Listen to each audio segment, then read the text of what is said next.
Bonjour tout le monde. Aujourd'hui, on se lance dans une analyse vraiment fascinante.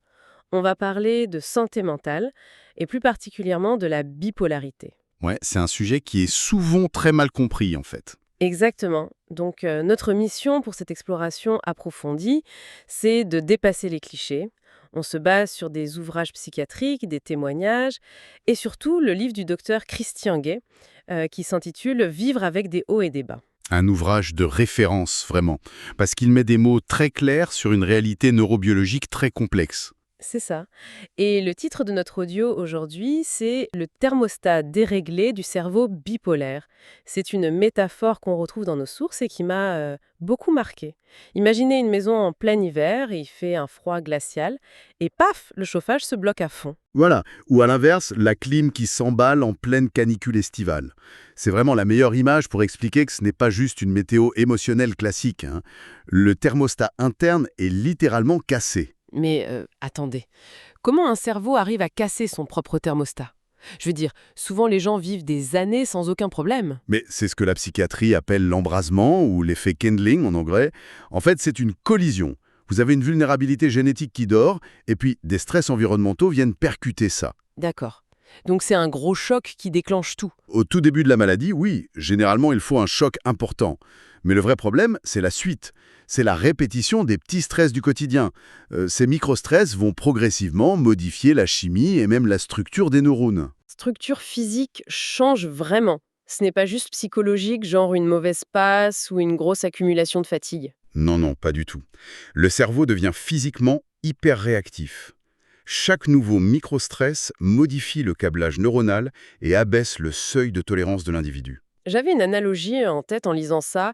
C'est un peu comme marcher dans une forêt sauvage, non? Au début, nos petites angoisses ne font que fouler l'herbe. C'est exactement ça. C'est difficile d'avancer au début. Voilà.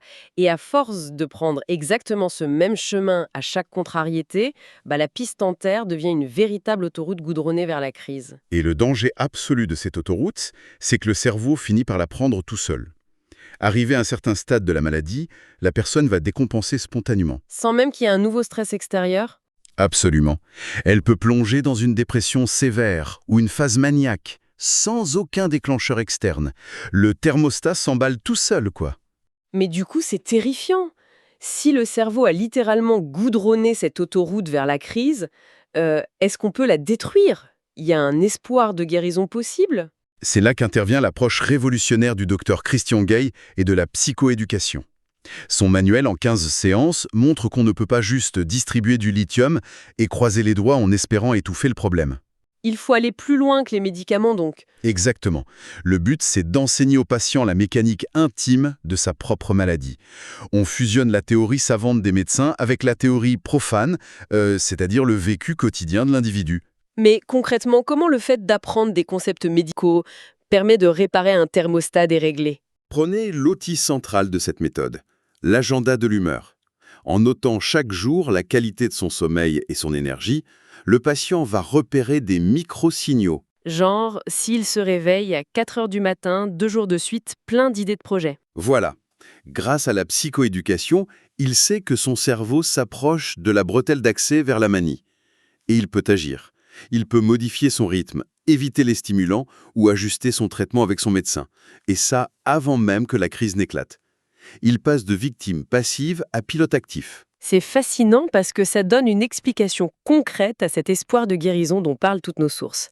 Ça me rappelle le témoignage bouleversant d'Arnil Loven sur sa propre schizophrénie, une maladie qui partage certains mécanismes avec la bipolarité. Oui, son parcours prouve énormément de choses. Elle expliquait que le simple fait de croire au rétablissement modifiait l'évolution de la maladie. L'espoir n'est pas juste une notion poétique. Non, c'est un levier biologique très puissant.